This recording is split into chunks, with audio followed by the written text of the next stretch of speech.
Arthur, est-ce que tu peux m'en dire un peu plus sur les objectifs de notre coopérative pour travailler dans les champs, pour nos éleveurs et puis pour notre planète? Donc aujourd'hui, la coopérative et nos adhérents ont plusieurs grands objectifs. Le premier objectif, c'est le maintien et l'optimisation de la marge. Le deuxième, ça va être la réduction des intrants chimiques.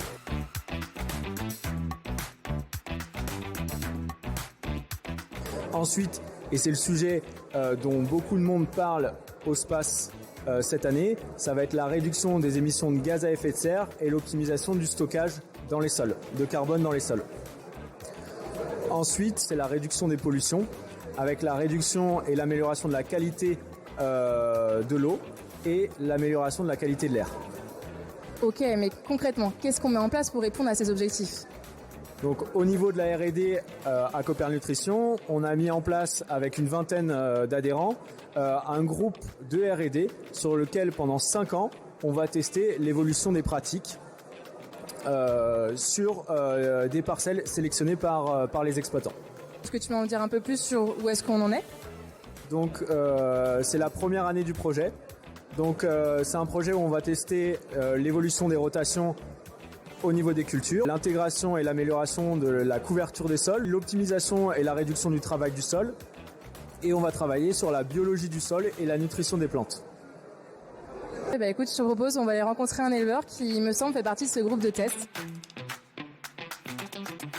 Alors Olivier, est-ce que tu peux m'en dire un peu plus? Pourquoi tu t'es engagé dans la démarche 6V? Alors sur l'exploitation, historiquement on avait relativement peu de surface agricole. Ça fait quelques années qu'on a développé le foncier, on arrive à une 60aine d'hectares aujourd'hui. Et j'étais en attente de choses nouvelles, d'idées nouvelles et de pratiques nouvelles. Donc c'est pour ça que j'ai choisi d'adhérer à la démarche 6V. Quelles sont ces pratiques nouvelles que tu as mis en place dans les champs? Donc concrètement, en fin d'été dernier, on a fait des couverts avec de multiples espèces, une dizaine d'espèces différentes, avec l'objectif d'avoir un gros couvert végétal et de ramener donc la matière organique et du carbone et ainsi améliorer la structure du sol.